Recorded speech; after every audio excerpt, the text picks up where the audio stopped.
এই দিন ছিল ফ্রাইডে। হঠাৎ করে ওয়েদারটা এত বেশি সুন্দর হয়ে যায় যে জন্য বাসায় কি কি রান্না করা হয়েছিল আর পুরাটা দিন কি কি খেলাম এই সব কিছুই শেয়ার করবো আজকের এই ভিডিওতে।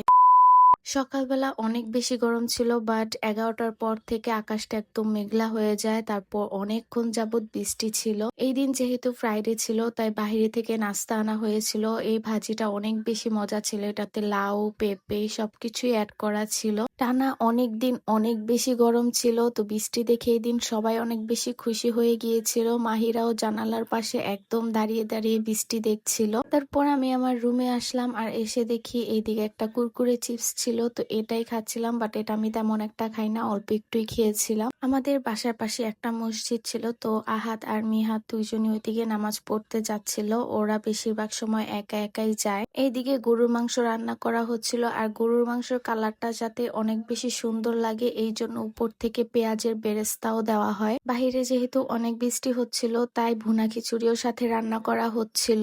আমি আমার প্লেটটা একদম সুন্দর করে সাজিয়ে বারান্দাতে গিয়ে একটু এদিকে ভিডিও নিচ্ছিলাম। তো এদিকে ছিল আচার, ভুনা খিচুড়ি আর গরুর মাংস, আর বাহিরে তখনও হালকা হালকা বৃষ্টি হচ্ছিল। গরুর বিরিয়ানির পর ভুনা খিচুড়ি আমার সব থেকে পছন্দের একটা জিনিস, আর এটার সাথে গরুর মাংস হলে তো কোনো কথাই নেই। শক্ত শক্ত দেখে আমি এদিকে মাংসের পিসগুলা নিয়েছিলাম, কারণ আমার নরম পিসগুলা খেতে মজা লাগে না। এইসব ভারী খাবার খাওয়ার পর কোক তো একদম মাস্ট, এটা ছাড়া তো একদম হয়ই না। বিকালের দিকে এই দিকে একদম মিষ্টি দেখে দুইটা আম খাচ্ছিলাম, আর আমগুলা অনেক বেশি মিষ্টি ছিল। ডিনারেও আমি গরুর মাংস আর ভুনা খিচুড়ি নিয়েছিলাম। এতদিন যেরকম গরম পড়েছিল, যদি এরকম গরম থাকতো তাহলে রাত্রে আর ভুনা খিচুড়ি তেমন খেতাম না। বাট যেহেতু ওয়েদারটা অনেক বেশি ঠান্ডা ছিল তাই এগুলো খেতেও মজা লাগছিল। ডিনার করার পর আমি আমার জন্য একটু দই নিলাম, আর দইয়ের মধ্যে উপরে যে সরগুলা থাকে ওগুলাই আমি নেই। তো আজকের জন্য এতটুকুই। Thank you so much for watching.